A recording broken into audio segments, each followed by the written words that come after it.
Hello and welcome to Fresh Thinking by Snowden Optiro. My name's Tarrant Elkington, General Manager. The topic of this podcast relates to underground mine electrification, with a series of technologies that are gaining more traction in the mining industry in recent years and may become more relevant as we continue to look to decarbonise our mining operations. For this discussion, I'm joined again by Sarah De Vries, who's a principal consultant with us in our mining team here in Australia. Sarah has over 15 years of experience in open pit and underground mining with a focus in the last 8 years on mine electrification. So thanks for joining us, Sarah. Thanks for having me. So firstly, Sarah, maybe could you explain to us a little bit about what mine electrification is? Well, mine electrification has been around for a long time. There are people older than me who remember battery electric locomotives underground, and obviously shaft hoisting is a well-established technology for getting ore out of the ground, particularly in deeper mines. There's a new focus on mine electrification though now because of decarbonisation. We're trying to reduce diesel usage to limit our greenhouse gas emissions. But not only that, working underground, as anyone who's worked underground would know, is a very hot, noisy, smelly, and unpleasant place to work. If we can remove diesel out of those operations, it'll make it a much nicer place to work and a much healthier and safer place for our employees to work as well. And so what are some of the newer technologies? I mean, you mentioned shaft hoisting, underground locomotives. What are some of the other technologies that we could put into this bucket of? I guess the biggest advance in the last few years has been battery electric trucks, loaders, auxiliary equipment and light vehicles. While cable electric loaders have been around for, I'm guessing 20 to 25 to 30 years and often used in places like block cave, their use in a typical diesel environment has been really limited. We need the flexibility to be able to move our equipment around, and a tethered loader doesn't really give you that. Thanks to advances in lithium-ion batteries and their price coming down substantially, and a few OEMs such as Sandvik and Epiroc really putting the research and time into underground battery electric haulage equipment, it's now a really viable option for lots of mines to start using this equipment. There's quite a few mines in Canada who've really led the way. Mines such as Borden, Macassa Mine, even Glencore's Anarping Depth project, which is going ahead now, are all going, if not fully, but at least partially electric to minimise the emissions underground and reduce the diesel usage. So it is impossible to actually remove almost all of the diesel from an underground mine? Yes, it is. I was fortunate enough to work on a study at IGO looking at electrifying the Cosmos mine in Western Australia. And what we found from that study is that there is equipment available in pretty much every equipment class that is battery electric now.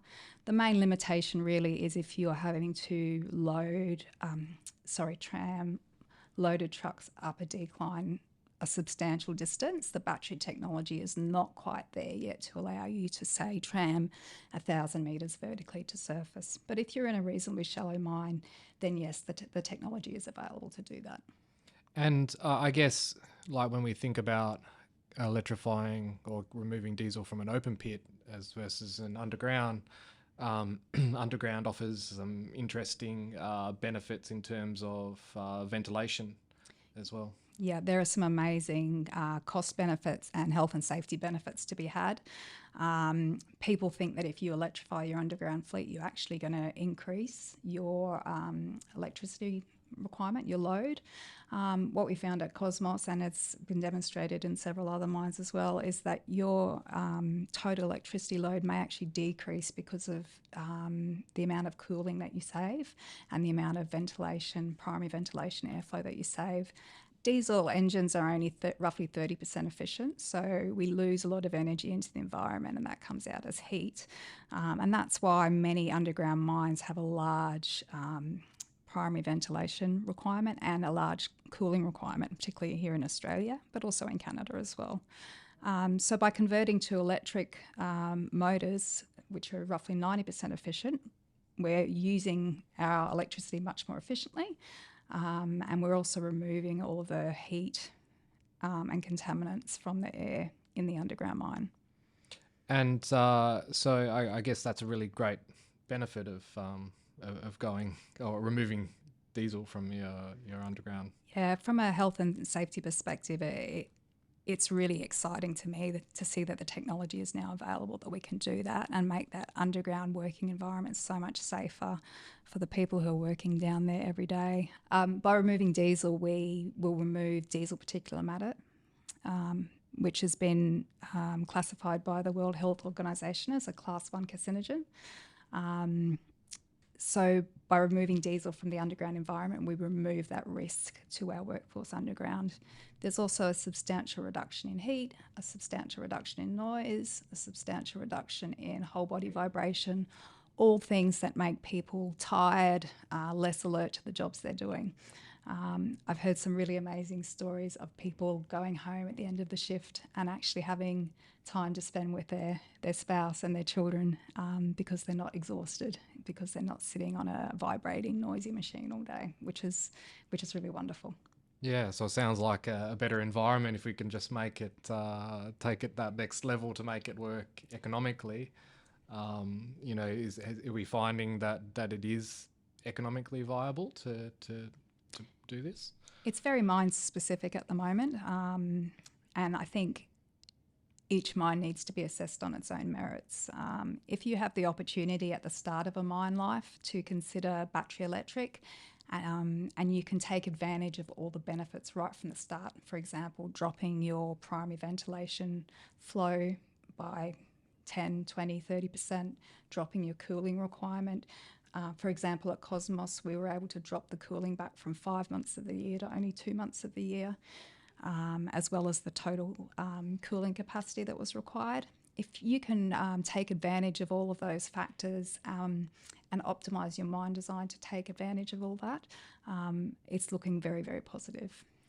Certainly, maybe not today, but if you're looking for a mine in the next 2 to 3 years, particularly as lithium battery prices continue to come down, I think it's looking really attractive. And I guess what are some of the challenges to making this work? One of the main things that people are concerned about with battery electric equipment is, one, the range of the battery, and two, how often they need to be charged. For a loader, for example, that's working on a flat level, you would probably need to charge your battery between once and twice a shift. Because the equipment underground is relatively small, both Sandvik and Epiroc at the moment are looking at battery swapping technology, where you actually swap the battery out of the vehicle and replace it with a charged battery. This cuts down the time that the unit has to stand to charge.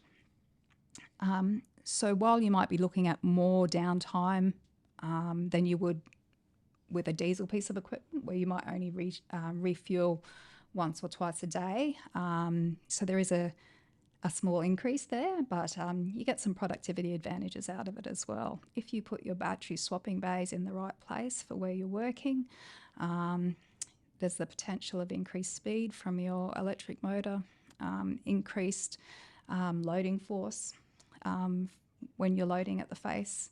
Implementing battery electric equipment means you need to reassess how you lay out your mine and how you're going to operate your mine. For example, if we look at light vehicles, you need to think about when the downtimes are for your light vehicles during the shift and when they can actually charge.